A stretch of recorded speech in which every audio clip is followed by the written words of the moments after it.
Tuhan atas pertolongan-Mu dalam hidup kami. Sehingga pada saat hari ini kami mau memuji, mau memuliakan Engkau. Kami mau meninggikan Engkau lewat puji-pujian kami. Kami percaya, kami yakin bahwa Engkau yang bertakhta di atas puji-pujian. Di saat kami menaikkan, ada urapan Allah terjadi, ada mujizat terjadi. Di saat kami mau bersorak-sorak untuk kemuliaan dan kebesaran nama-Mu. Terima kasih Bapa, terima kasih. Kami menyerahkan setiap hamba-hamba-Mu yang melayani, baik singer, pemain musik, sound system, bahkan multimedia, bahkan semua yang terlibat dalam pelayanan. Engkau urapi, Engkau kuduskan. Kami percaya setiap pelayanan-Mu, urapan Allah terjadi, mujizat terjadi, kuasa Allah terjadi pada hari ini Tuhan. Terima kasih, kami berdoa secara khusus buat hamba-Mu yang menyampaikan firman-Mu. Engkau urapi hamba-Mu, Engkau penuh dengan Roh Kudus-Mu hamba-Mu.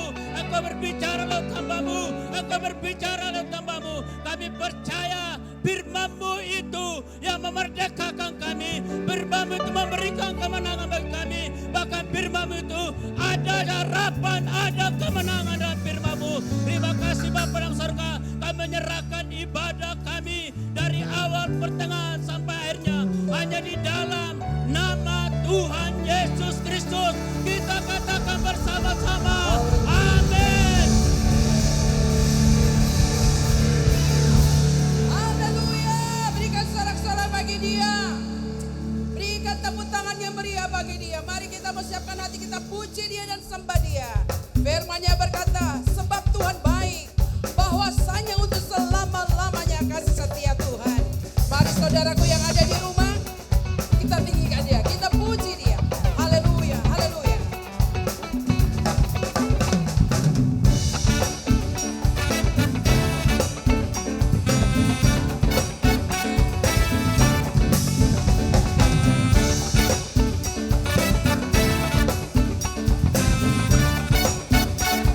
Masuk gerbang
Betapa kami bangga kami punya Engkau Yesus dalam hidup kami. Satu-satu yang kami andalkan dalam hidup kami hanyalah Yesus Kristus Tuhan. Apapun yang terjadi di sekitar kami, situasi apapun yang terjadi, tapi kami panggil Engkau Yesus, sebab nama-Mu berkuasa, Engkau ajaib, Engkau perlindungan kami. Haleluya. Terima kasih Bapa. Terima kasih Yesus. Terima kasih. Engkau Tuhan yang setia, waktu selalu yang terbaik. Engkau Tuhan sandaranku, dan ku hanya kan berharap padamu. Satu-satunya yang ku andalkan,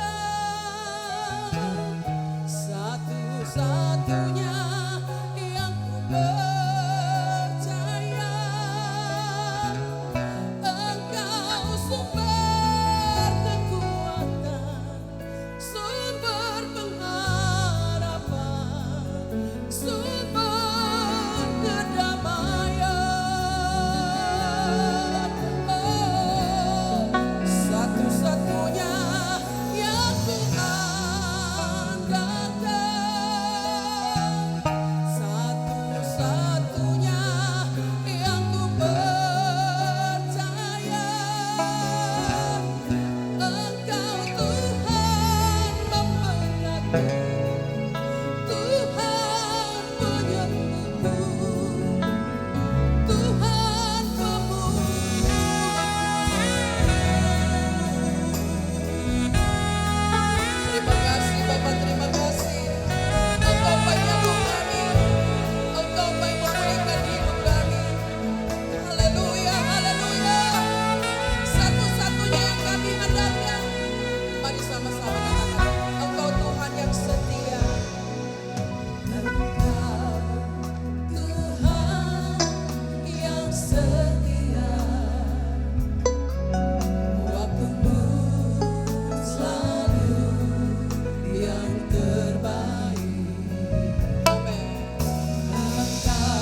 Hanya Yesus Kristus Tuhan kami. Tiada nama lain, tiada nama lain. Hanya Kau Bapa yang mengasihi kami, yang pedulikan kami.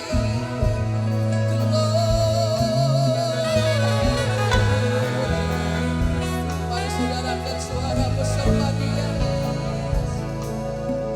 Yesus Kristus Tuhan, satu-satunya yang kita andalkan dalam hidup kita. Terima kasih Yesus, terima kasih Roh Kudus. Betapa kami bangga, kami punya Engkau Yesus dalam hidup kami. Haleluya, haleluya. Terima kasih Yesus. Terima kasih Roh Kudus. Terima kasih. Terima kasih Bapa. Terima kasih. Kuasa-Mu terlebih besar, Tuhanku terlebih besar. Tak pernah terlambat janji-Mu ya Tuhan, menolong hidupku. Mari sama-sama katakan kuasa-Mu, kuasa-Mu. Amin. Amin. Haleluya. Engkau lebih besar dari masalah kami. Engkau lebih besar dari penyakit kami. Amin. Haleluya. Pulihkan hidupku. Mari sama-sama sekali lagi katakan.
Mari kita berdoa untuk firman Tuhan. Kami percaya firman-Mu adalah kebenaran. Biarlah kebenaran yang dari Tuhan memberikan kami kemerdekaan. Biarlah hati kami terbuka untuk firman Tuhan. Sehingga pada waktu kami mengaminkan firman Tuhan, kami percayakan firman Tuhan, kami bertindak sesuai dengan firman Tuhan. Maka firman Tuhan yang adalah kebenaran memberikan kami kemerdekaan. Sehingga kami yang lemah Tuhan kuatkan, kami yang sakit Tuhan sembuhkan, kami yang terikat Tuhan lepaskan, kami punya masalah kami tahu. Firman Tuhan menjadi jawaban buat setiap kami. Kami siap diberkatilah firman-Mu dalam nama Tuhan Yesus Kristus kami berdoa dan percaya. Yang percaya katakan bersama dengan saya. Amin. Tuhan berkati. Shalom. Bapak Ibu sekalian yang ada di rumah, ini hari Minggu yang kedua kita beribadah di rumah kita masing-masing. Dan pada saat ini saya akan bicara tentang menjadi sehat dengan mencegah virus kemarahan. Yang saya bacakan dalam Amsal pasal 29 ayat yang ke-11. Yang berkata orang bebal melampiaskan seluruh amarahnya, tetapi orang bijak akhirnya meredakannya. Untuk mencegah virus corona, katanya kita harus cuci tangan dengan benar. Kita harus memperbanyak konsumsi makanan yang sehat.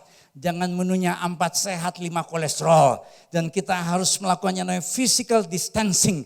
Kita harus menjaga jarak dengan orang lain, mencegah penularan yang parah. Tetapi saya baca sebuah artikel yang mengatakan begini. Untuk melawan COVID-19, kita harus punya imunitas tubuh dengan baik. Virus corona atau COVID-19 sangat rentan dengan menyerang sistem kekebalan tubuh yang lemah. Sehingga sangat disarankan untuk meningkatkan imunitas tubuh agar terhindar dari bahaya-bahaya penyebaran virus corona. Orang yang memiliki daya tahan tubuh yang lemah mudah terinfeksi dengan COVID-19 ini. Seperti dia mudah masuk angin, pilek, alergi, luka yang tak kunjung sembuh, masalah pencernaan, tubuh yang mudah lelah dan stres yang dalam waktu lama. Nah, sekarang ada satu ilmu yang disebut dengan psikoneuroimunologi. Ini satu ilmu yang meneliti hubungan antara jiwa, pikiran, dan perasaan, saraf, dan sistem kekebalan tubuh seseorang. Karena hasil penelitian mengatakan begini, sekitar 75-85% penyebab penyakit disebabkan oleh reaksi emosi yang negatif. Alkitab sebenarnya sudah mengatakan ribuan tahun yang lalu.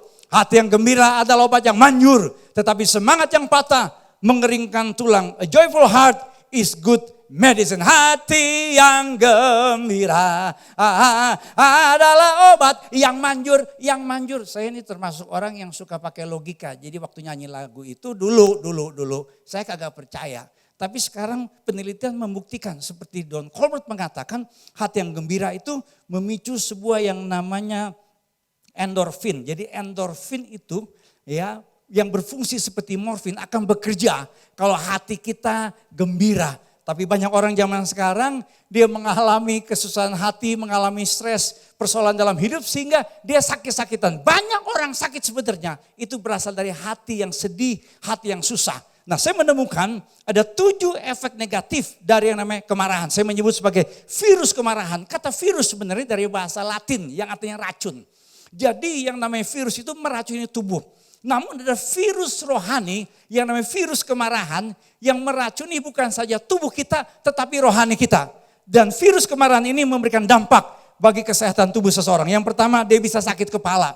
Yang kedua dia sulit tidur. Yang ketiga, dia punya rasa cemas yang berlebihan. Yang keempat, mengalami masalah pencernaan yang serius. Yang kelima, mengalami tekanan darah tinggi. Yang keenam, dia mengalami depresi. Dan yang ketujuh, ini dia yang paling berbahaya. Dia mengalami resiko serangan jantung. Menurut sebuah penelitian, orang yang marah secara intens. Orang yang dikuasai kemarahan, bayangkan. Dulu waktu saya masih kecil, lagu anak-anak itu lagunya begini. Kelinciku amat lucu, matanya bulat, telinganya panjang. Ini lagu di sekolah minggu. Tetapi zaman sekarang anak-anak punya lagu, bunyinya begini. Ku takut mamaku marah, ku takut mamaku marah. Ini saya gak tahu lagunya siapa yang nyanyiin. Jadi kalau orang sering marah-marah, dia resikonya mengalami serangan jantung 8,5 kali. Dr. John Barefoot meneliti 225 mahasiswa kedokteran di sebuah kampus di Amerika Serikat. Dan menemukan bahwa mahasiswa yang memiliki sikap permusuhan adalah hampir 5 kali lebih besar kemungkinannya meninggal dengan penyakit jantung dibanding teman-temannya yang tidak memiliki sikap permusuhan 7 kali lebih besar kemungkinannya meninggal pada usia 50 tahun. Penelitian Harvard Medical School terhadap 1.623 orang menyimpulkan kemarahan menggandangkan resiko serangan jantung dibandingkan dengan orang yang bisa mengendalikan kemarahannya. Saya menemukan ada yang namanya anger ladder chart. Jadi begini, orang itu marah ada semacam kayak tangganya. Dari perasaan tenang, terganggu, upset, ya, mulai marah, frustrated, tambah marah lagi. Tapi masuk pada level angry dan furious, ini berbahaya. Karena pada waktu kita sudah di level angry, jantung kita berdebar-debar. Kalau sudah sampai di level furious, kita teriak-teriak. Kalau kita lagi ibadah handphone bunyi, kita lagi tenang, dengar khotbah tiba-tiba handphone bunyi, kita mulai annoy. Ya, mungkin yang handphonenya bunyi itu nggak sadar bahwa dia belum turn off voice-nya, belum matiin handphonenya. Cepet-cepet ya dia. Tapi ternyata handphonenya bunyi lagi. Ya, dari annoy jadi upset. Orang-orang mulai lihat lagi. Ya, pas kebetulan nih ibu-ibu yang handphonenya lupa dimatiin. Ya, dia matiin cepet-cepet. Rupanya ibu ini tanpa gugup. Bunyi lagi. Orang mulai frustasi. Ya, bunyi lagi. Dan akhirnya jemaat rame-rame berdiri berkata buat ibu ini. Ibu, baptis itu handphone di kolam renang. Itu sudah sampai di level angry dan furious. Ada 2 jenis kemarahan. Ada kemarahan ilahi, ini kemarahan Tuhan kepada umatnya. Supaya umatnya semakin lebih baik. Tapi ada kemarahan manusiawi. Ini kemarahan yang tidak sehat. Saya mau berkata begini. Buat jemaat Tuhan yang ada di rumah-rumah. Orang Kristen selain harus mencegah virus corona, orang Kristen juga harus mewaspadai virus kemarahan. Ikuti kalimat saya. Saudara yang di rumah, ikuti kalimat saya. Orang Kristen selain harus mencegah virus corona, orang Kristen harus juga mewaspadai virus kemarahan. Bagaimana caranya kita mencegah virus kemarahan? Yang pertama, kita harus menahan amarah. Orang bebal melampiaskan seluruh amarahnya, tapi orang bijak akhirnya meredakannya. Bahasa Indonesia sehari-hari menerjemahkan orang bodoh marah secara terang-terangan, tetapi orang bijaksana bersabar dan menahan kemarahan. Di dalam kitab Amsal dibedakan antara orang bebal atau orang bodoh dengan orang bijak atau orang yang berhikmat. Muncul beberapa kali dalam kitab Amsal. Tetapi ketika saya melihat pengertian orang bodoh, ini bukan bodoh secara akademik. Kata bodoh, orang bodoh bahasa Ibraninya adalah iwelet. Iwelet itu adalah orang yang bukan bodoh secara intelektual. Kalau kita bilang sekarang orang bodoh tuh biasanya orang yang kagak naik kelas, orang yang blow on, ya, orang yang pakai tato di kanan, tato di kiri, tato di kanan gambar tengkorak, tato di kiri gambar Donald Bebek, yang di belah kanan tulisannya I love mommy, sebelah kanan tulisannya no time for love. Kita anggap ini orang yang bodoh, blow on di sekolah. Tapi ternyata istilah bodoh bukan bodoh secara intelektual. Ini adalah orang bodoh secara karakter. Orang yang bermasalah secara karakter. Sebaliknya orang bijak. Orang bijak bukan seorang sarjana. Orang bijak bukan orang yang jenius. Tapi orang bijak adalah orang yang punya kepekaan akan Tuhan dan rela tunduk kepadanya. Jadi orang yang bijak adalah orang yang punya hubungan yang benar dengan Tuhan. Dan kita temukan orang bijak dengan orang bodoh berbeda di dalam mengatasi kemarahan. Orang bebal melampiaskan seluruh amarahnya. Orang bodoh marah secara terang-terangan. Tetapi orang bijaksana, orang berhikmat, bersabar dan menahan kemarahan. Yakobus pasal pertama ayat 19 dan 20 berkata apa? Hai saudara-saudara yang kukasihi, ingatlah hal ini. Setiap orang hendaklah cepat untuk mendengar, tetapi lambat untuk berkata-kata dan juga lambat untuk marah. Sebab amarah manusia tidak mengerjakan kebenaran di hadapan Allah. Menurut penelitian dari mental health practice menemukan bahwa ternyata tidak ada dukungan ilmiah dari manfaat meluapkan amarah. Orang kadang-kadang ngomong sama saya begini, habis saya kesel Pak, saya marah aja Pak, biar saya puas. Penelitian mengatakan kalau orang itu melampiaskan kemarahannya justru membuat diri orang tersebut tidak pernah puas, gak ada manfaatnya, gak ada faedahnya.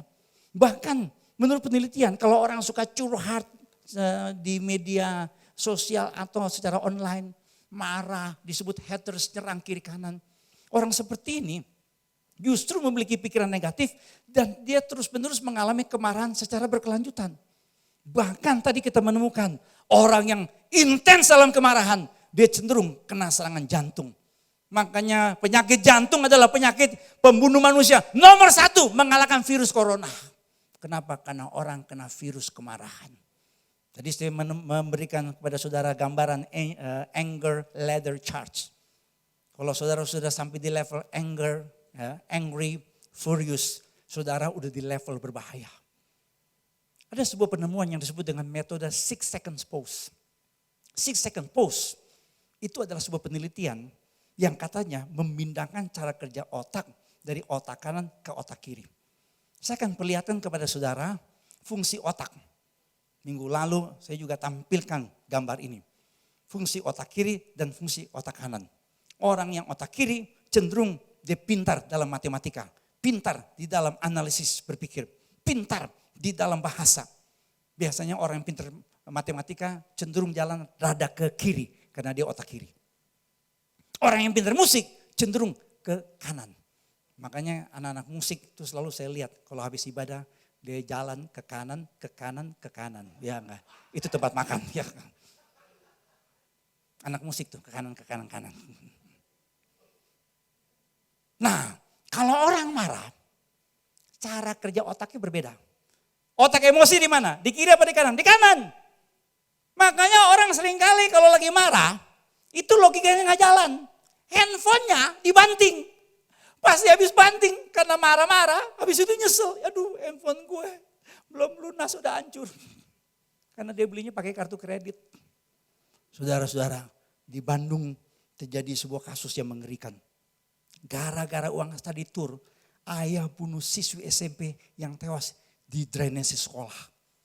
Saya sempat mengikuti beritanya ketika ayah ini dia diwawancarai. Dia berkata, saya menyesal. Kita mengatakan, mengatasi amarah yang pertama adalah kita harus mengendalikan amarah. Kita harus berhenti marah. Kita jangan marah, kita lambat untuk marah. Makanya ada ungkapan dalam bahasa Inggris, to deal with anger, you actually need to stop and deal with it. Itu yang pertama. Yang kedua, kalau saudara mengatasi amarah, saudara harus tahan amarah saudara, rubah fokus. Jadi saya suka bilang begini, kalau yang namanya 6 second pause, ini ya. Jadi memindahkan dari otak kiri, ya, dari otak kanan ke otak kiri. Ya, otak kanan kan tadi otak emosi. Ya, jadi untuk pindahkan, saudara tahan 6 detik. Jadi dia tahan dulu 6 detik, hitung dulu 01, 02, 03, 04, 05, 06. Hitung pakai bahasa asing, 1 sampai 6. Jadi mobil kita keserempet nih, motor kita diserempet nih. Ya, handphone kita kesenggol sama orang jatuh. Pas kita mau marah kita hitung dulu 01, 02, 03, 04, 05, 06. Pasti gak jadi marah, kenapa? Kita merasa diri kita kok jadi blow on ya. Jadi pindahkan yang namanya otak kanan ke otak kiri. Yang kedua, kita rubah fokus. Di dalam Mazmur 37 ayat yang ke-7 berkata, berdiam dirilah di hadapan Tuhan dan nantikanlah dia. Jangan marah karena orang yang berhasil dalam hidupnya. Karena orang yang melakukan tipu daya. Tolong perlihatkan apa yang Bapak Ibu Saudara lihat. Nah, Bapak Ibu sekalian yang di rumah lihat. Apa yang Bapak Ibu sekalian lihat di sini? Ada yang mengatakan sama saya, Pak, saya lihat titik hitam. Nah itu yang seringkali terjadi. Seringkali kita fokus kepada hal yang sebenarnya sepele kecil. Kenapa? Karena kertas putih yang besar itu kita nggak lihat. Yang kita fokus adalah titik hitam yang kecil itu. Seringkali dalam hidup kita marah karena fokus kita salah. Seringkali kita fokus kepada kesalahan orang lain. Kita tidak fokus kepada kebaikan Tuhan. Seringkali banyak suami istri ribut karena seorang suami atau seorang istri dia melihat kesalahan dari istrinya atau suaminya. Dia catat, apalagi ini emak-emak, mohon maaf ya emak-emak yang di rumah, mohon maaf mama. Emak-emak itu suka mencatat. Dia nggak, Papa pada tanggal 17 Agustus tahun 45, Papa belum lahir. Ya jelas. Dia catat kesalahan Papa pada tanggal sekian, tanggal sekian. Yang difokus kesalahan orang. Kalau Tuhan fokus terus kesalahan kita, nggak mungkin kita berkenan kepada Tuhan. Saudara-saudara, tetapi kalau kita fokus kepada kebaikan Tuhan, maka kita bisa memberikan pengampunan kepada orang yang bersalah kepada kita. Yusuf yang bahasa Sundanya kita panggil Kang Ucup, dia mengubah fokus. Saudara-saudaranya dalam keadaan takut. Karena kenapa? Saudara pasti pernah baca dalam Alkitab. Yusuf itu menjadi budak di Mesir sampai masuk dalam penjara karena dijual oleh saudaranya. Tetapi Tuhan mengangkat Yusuf menjadi salah satu penguasa di Mesir. Dan ketika jadi penguasa di Mesir, ketemu lagi sama saudaranya yang sedang dalam keadaan kelaparan, mencari makanan sampai ke Mesir. Yusuf bisa balas dendam. Yusuf bisa mengatakan kepada saudaranya, dulu kamu membuat saya celaka, saya masuk penjara. Sekarang saya balas giliran untuk balas kamu. Tapi Yusuf berkata kepada saudaranya, memang kamu telah mereka-rekakan yang jahat terhadap aku. Tetapi Allah telah mereka-rekakannya untuk kebaikan. Dengan maksud melakukan seperti yang terjadi sekarang ini. Yakni memelihara hidup satu bangsa yang besar. Yusuf bisa mengampuni saudara-saudaranya. Yusuf tidak dikuasai kemarahan, kebencian, kepahitan, sakit hati kepada saudaranya. Kenapa? Karena Yusuf mengubah fokus. Dia mengubah fokus dari kepahitan, kesalahan yang diperbuat saudaranya kepada Allah yang punya rancangan yang baik buat setiap kita. Percayalah bahwa Tuhan yang kita sembah adalah Tuhan yang turut bekerja di dalam segala sesuatu mendatangkan kebaikan bagi orang yang mengasihi Dia, yang hidup dalam rancangannya. Tuhan Yesus di atas kayu salib berdoa, ini perkataan pertama Tuhan Yesus di atas kayu salib. Ya Bapa, ampunilah mereka sebab mereka tidak tahu apa yang mereka perbuat. Stefanus ini martir pertama dalam gereja. Dirajam dengan batu oleh orang-orang Yahudi yang tidak suka terhadap pemberitaan firman Tuhan yang dia sampaikan. Dia berkata dalam doa, Tuhan janganlah tangguhkan dosa ini kepada mereka. Misionaris Jerman Susan Geske, suaminya terbunuh di Turki. Seorang reporter dari sebuah televisi di Turki tanya, gimana perasaannya ketika suaminya dibunuh oleh sekelompok teroris yang ada di Turki. Dia berkata, Bapa ampunilah mereka karena mereka tidak tahu apa yang mereka perbuat. Kenapa? Karena mereka orang-orang yang merubah fokus. Sama seperti Jacob de Caesar. Jacob de Caesar adalah tentara Amerika Serikat yang ditahan oleh tentara Jepang. Disiksa oleh tentara Jepang. Dan ketika disiksa oleh tentara Jepang, apa yang terjadi susah? Jacob de Caesar benar-benar mengalami kepahitan, kebencian, dia marah. Dia berkata kalau nanti saya keluar dari tahanan ini saya akan balas orang-orang Jepang itu. Tapi puji Tuhan ketika dapat giliran buka Alkitab. Dia menemukan ayat dalam Lukas 23 ayat 34. Yang berkata ya Bapa ampunilah mereka. Sebab mereka tidak tahu apa yang mereka perbuat. Kalau Tuhan Yesus di kayu salib bisa mengampuni orang-orang yang menyalibkannya. Karena Tuhan Yesus fokus kepada rancangan Bapa yang mau menyelamatkan dunia melalui pengorbanannya di atas kayu salib. Kalau tadi ada misionaris di Turki, orang Jerman yang suaminya dibunuh. Bisa mengampuni orang-orang yang membunuh suaminya. Karena dia mengubah fokus kepada kebaikan Tuhan. Kalau Jacob de Caesar akhirnya menjadi misionaris di Jepang dan menjadi berkat bagi orang Jepang. Dan mengampuni orang Jepang, kenapa? Karena Jacob de Caesar mengubah fokus. Dari fokus kepahitan, kemarahan kepada fokus akan kebaikan Tuhan. Dalam 1 Yohanes 4 ayat yang ke-11 mengatakan, saudara-saudaraku yang kekasih, jikalau Allah sedemikian mengasihi kita, maka haruslah kita juga saling mengasihi. Saya mau tanya Bapak Ibu sekalian yang ada di rumah, siapa yang telah mengalami kasih Tuhan? Saya percaya saudara semua telah mengalami kasih Tuhan. Kalau Bapak Ibu sekalian telah mengalami kasih Tuhan, mari kita fokus kepada kasih Tuhan, kebaikan Tuhan. Maka kita bisa mengatasi yang namanya amarah. Puji Tuhan. Yang ketiga, kita harus segera mengampuni. Efesus 4 ayat 26-27 berkata, apabila kamu menjadi marah, janganlah kamu berbuat dosa. Janganlah matahari terbenam sebelum padam amarahmu. Dan janganlah beri kesempatan kepada iblis. Ungkapan kata kesempatan dari kata Yunani artinya tempat, rumah, lintasan, situasi, kondisi, lisensi. Kalau kita baca ayat ini sebenarnya ketika orang hidup dalam kemarahan, dia kasih tempat berpijak buat iblis. Dulu saya baca ayat ini, saya pikir ini hanya sebuah alegoris atau gambaran rohani saja. Bukan secara letterleh kita percayai.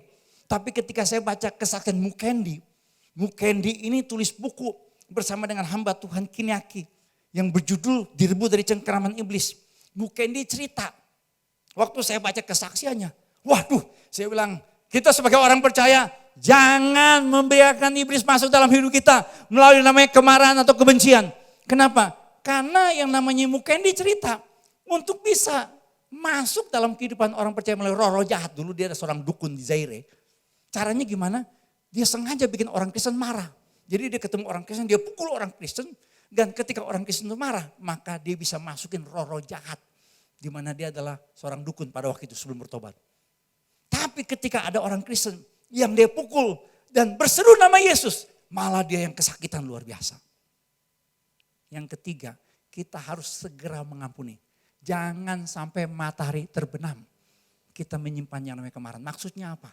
Karena kalau kita biarkan yang namanya kemarahan, ya, yang namanya perasaan marah itu membuat hidup kita, saudara, ya, jadi tempat berpijak dari si iblis. Nah, saya melihat begini, seringkali orang dari pikiran jadi perasaan terus jadi perbuatan. Orang ngomong begini sama saya, Pak, saya belum bisa mengampuni Pak. Habis saya sakit hati banget. Pak Pendeta, sakitnya di sini. Saya tahu nggak mungkin di sini. Jadi orang seringkali tunggu perasaannya dulu, baru dia bisa mengampuni. Tetapi kalau kita baca Alkitab, kita harus bertindak. Saya seringkali menemukan, justru tindakan kita mengubah perasaan kita. Contoh misalnya, kalau kita misalnya ya lagi malas olahraga, aduh ya kita punya perasaan kayaknya gak semangat olahraga. Saya selalu ya bersyukur karena istri saya itu yang membuat saya jadi rajin olahraga. Ya, istri saya yang namanya Gina, yang kemarin tanggal 23 Maret ulang tahun, masih ditunggu kadonya ya. Ya. Jujur aja ya, saya ini kadang-kadang males mau olahraga. Tapi istri saya udah siapin baju ya, untuk olahraga. Jadi kami olahraga di sebuah tempat olahraga, nge-gym istilahnya. Ya, di tempat nge-gym yang namanya Celebrities Fitness. Ya, itu tempat nge-gym di mana kami semua keluar, ya bukan sehat tapi jadi selebritis, bukan. Jadi istri saya yang nyiapin baju untuk olahraga. Jadi sebenarnya saya udah males. Tapi tiba-tiba istri saya udah keluarin baju aja. Jadi akibatnya apa? Ya udah dah, saya pergi ke tempat nge-gym. Dan ternyata ketika semula saya punya perasaan males, gak semangat, 4L, letoy, lesu, loyo, lunglai. Ketika saya mulai olahraga, masuk dalam kelas olahraga, sudah tahu tindakan saya mengubah perasaan saya. Akibatnya apa? Semula saya tuh gak semangat olahraga, jadi semangat. Jadi kalau saudara berkata sama saya, Pak, saya tunggu Pak, supaya saya bisa mengampuni. Ada orang tuh ya gak mengampuni orang lain puluhan tahun. Ada orang simpen handphone jadul, merek Siemens. Itu handphone cuma ada di museum Siemens tuh di Eropa. Dia masih simpen, kenapa? Karena di handphonenya itu ada SMS yang pernah diterima dari orang lain buat dirinya. Itu SMS yang menyakitkan, bayangkan bertahun-tahun. Padahal tuh handphone udah gak ada lagi di pasaran. Jadi kalau saudara berkata, tunggu perasaan saya, baru saya bisa mengampuni. Saya mau kasih tahu, seperti orang Ambon selalu katakan, sampai ayam tumbuh gigi, saudara tidak bisa mengampuni. Tuhan Yesus mengatakan dalam doa Bapa kami, ampunilah kami akan kesalahan kami, seperti kami juga mengampuni orang yang bersalah kepada kami. Tuhan Yesus mengatakan kepada Petrus yang bertanya, berapa kali kami harus mengampuni? Tuhan Yesus berkata bukan 3 kali, tapi 7 kali, 70 sampai 7 kali. Artinya apa? Orang percaya harus terus-menerus mengambil tindakan untuk mengampuni. Karena iman yang hidup adalah iman yang bertindak. Yakobus 2 ayat 22 berkata, kamu melihat bahwa iman bekerja sama dengan perbuatan-perbuatan. Dan oleh perbuatan-perbuatan itu iman menjadi sempurna. Memang ada 2 tipe orang untuk mengatasi kemarahan. Yang pertama orang yang extrovert. Yang kedua orang yang introvert. Orang extrovert itu dia ketika bertindak ya langsung cepat. Dia marah pun juga cepat. Ketika dia harus mengampuni juga cepat. Tapi ada orang yang introvert. Orang ini kalau marah memang lambat. Tapi hati-hati, orang introvert itu bukan berarti dia gak bisa melampiaskan kemarahannya. Orang introvert itu kalau dia marah, ya dendamnya, kepahitannya, sadis. Karena orang introvert itu biasanya pikirannya tajam. Saya suka menceritakan seorang istri yang suaminya suka maki-maki dia, suka marah-marah sama dia. Ya, suaminya seorang extrovert, istri ini seorang introvert. Jadi suaminya kalau marah sama dia, istrinya nangis, nangis. Ya. Lama-lama istrinya berpikir gimana caranya gue balas dendam sama suami gue nih. Satu kali suaminya marahin dia nangis. Biasanya masuk ke kamar, dia masuk kamar mandi. Tapi pas keluar kamar mandi, dia senyum-senyum, ketawa-ketawa. Besoknya dimarahin lagi sama suaminya yang extrovert. Istri nangis. Karena istri introvert. Masuk lagi kamar mandi, keluar ketawa-ketawa. Kali kedua suami udah mulai curiga. Tadi saya maki-maki dia, marahin dia nangis. Masuk kamar mandi keluar senyum-senyum. Apa yang terjadi? Kali ketiga dimarahin ini istrinya. Istri menangis, masuk kamar mandi. Suami cepet-cepet ambil kursi ngintip. Karena kamar mandinya ditutup oleh istrinya. Dia ngintip dan dia kaget.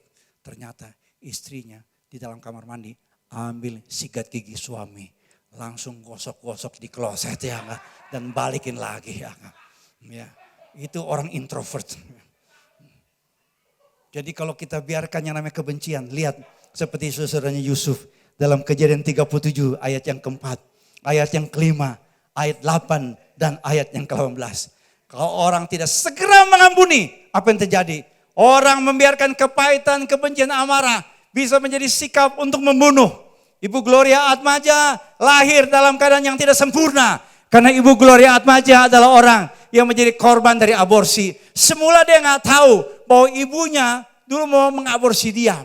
Tapi setelah dia bertobat, dibaptis, jadi orang percaya, jadi anggota gereja. Tiba-tiba ada salah satu anggota keluarganya ngomong sama dia. Bahwa dia cacat dalam keadaan cacat, lahir dalam keadaan cacat. Karena ibunya ingin mengaborsi dia. Dia kaget, dia berkata semula saya sempat benci mama dia. Tetapi lihat ya apa yang terjadi. Dia berkata syukur itu tidak lama. Karena Roh Kudus, Roh Tuhan di hati saya bekerja. Dan akhirnya saya bisa mengampuni mamanya. Didatengin mamanya. Dia berkata mama saya tahu mama dulu mau mengaborsi saya. Mamanya langsung menangis karena mamanya takut untuk dibenci oleh Ibu Gloria ini. Tapi Ibu Gloria berkata saya sudah mengampuni mama. Dan apa yang terjadi? Akhirnya mamanya menjadi orang percaya. Puji Tuhan. 3 hal kita menjadi sehat dengan mencegah virus kemarahan. 3 hal supaya kita diberkati Tuhan roh, jiwa dan tubuh kita. Yang pertama kita harus menahan amarah. 6 second pause. Tahan 6 detik. Yang kedua setelah sudah tahan amarah sudah fokus. Jangan ingat-ingat kesalahan orang. Tapi ingat bahwa Tuhan telah mengasihi kita. Dan yang ketiga segera mengampuni. Peluk dia katakan saya mengampuni kamu. Tuhan memberkati kamu. Amin. Tuhan berkati kita. Puji Tuhan. Berikan kemuliaan buat Tuhan kita. Puji Tuhan. Haleluya. Mari jemaat Tuhan. Kita berdoa. Kita berdiri bersama. Saudara yang ada di rumah. Kita berdiri bersama. Kita mengucap syukur. Kita percaya Tuhan yang kita sembah adalah Tuhan yang sungguh amat baik. Yang kuasanya. Yang keajaibannya. Yang pertolongannya tidak pernah terlambat dalam kehidupan kita.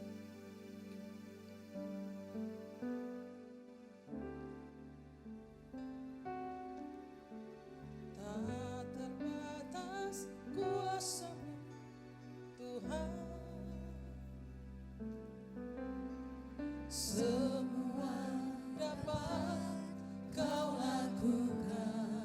Amin. Haleluya.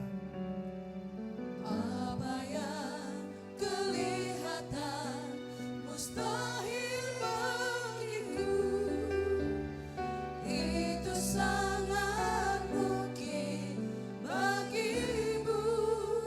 Tak terbatas. Tak terbatas kuasa-Mu Tuhan.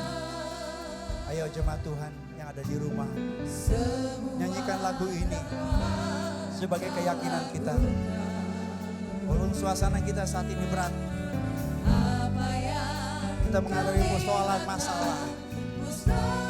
Tapi kita percaya, oh Tuhan, bagi Allah tiada perkara yang mustahil. Yes, haleluya. Di saat ku tak berdaya, kuasa-Mu yang sempurna, ketika ku percaya, mujizat itu nyata, bukan karena kekuatan, namun Roh-Mu ya Tuhan.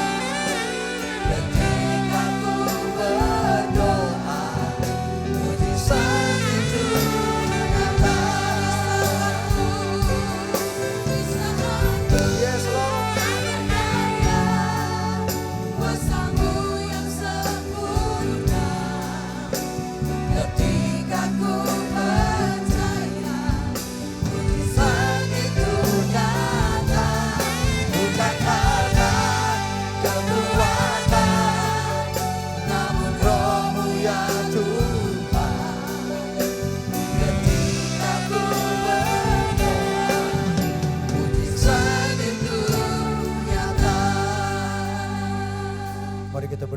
Surgawi yang mau berdoa buat jemaatmu, buat anak-anakmu yang saat ini beribadah masing-masing di rumah. Kami berdoa Tuhan, mungkin saat ini kami sedang menghadapi masalah, pergumulan, kesulitan, himpitan, sakit, penyakit. Tapi pada saat ini kami percaya, nothing is impossible with God. Tiada perkara yang mustahil bagi Allah. Mari jemaat Tuhan yang ada di rumah, angkat tangan bersama dengan saya. Bapak, Engkau melihat tangan-tangan yang terangkat pada saat ini. Biar Tuhan pegang tangan kami. Berikan kami kekuatan. Kalau kami lemah, Tuhan kuatkan kami. Kalau kami sakit, Tuhan sembuhkan kami.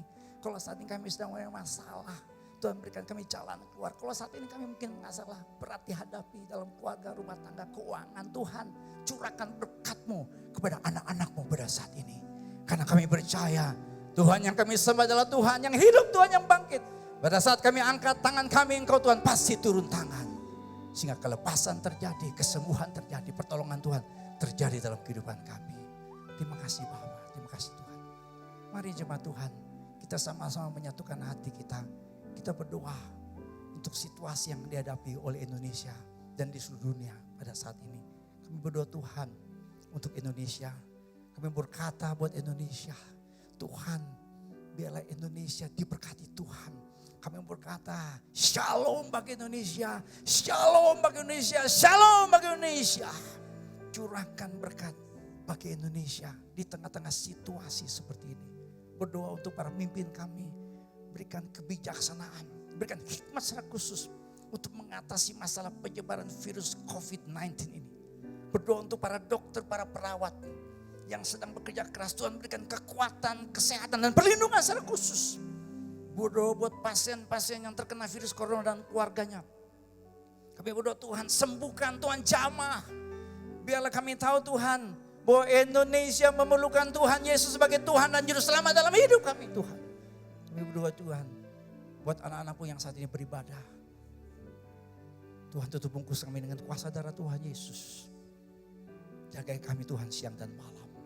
Kami tahu ada perlindungan Tuhan yang ajaib. Engkau Tuhan yang Immanuel. Tuhan yang menyertai kehidupan kami. Terima kasih Bapa karena kami bisa beribadah pada hari ini. Dan kami mau mengakhiri ibadah ini Tuhan dengan menerima berkat dari Tuhan secara khusus. Mari jemaat Tuhan yang ada di rumah-rumah, angkat tangan bersama dengan saya. Percaya setiap tangan yang terangkat ada tangan Tuhan yang selalu menopang kehidupan kita. Aminkan kalimat-kalimat berkat ini. Pasti terjadi dalam kehidupan saudara. Diberkatilah keluarga saudara. Diberkatilah usaha dan pekerjaan saudara. Diberkatilah pertumbuhan iman saudara. Diberkatilah kesehatan saudara. Dan diberkatilah masa depan hidup saudara. Saudara kasih dalam Tuhan, terimalah berkat Tuhan. Kasih karunia dari Tuhan Yesus Kristus, kasih Allah Bapa, persekutuan pimpinan dan pengurapan Roh Kudus menyertai saudara-saudara sekalian dari sekarang sampai selama-lamanya. Haleluya. Yang percaya katakan bersama dengan saya. Amin. Tuhan berkati. Terima kasih Yesusku, terima kasih Yesusku, puji syukur hanya bagi Tuhanku. Terima kasih Yesusku, terima kasih Yesusku, puji syukur hanya bagi Tuhanku. Puji syukur hanya bagi Tuhanku. Puji syukur hanya bagi Tuhanku.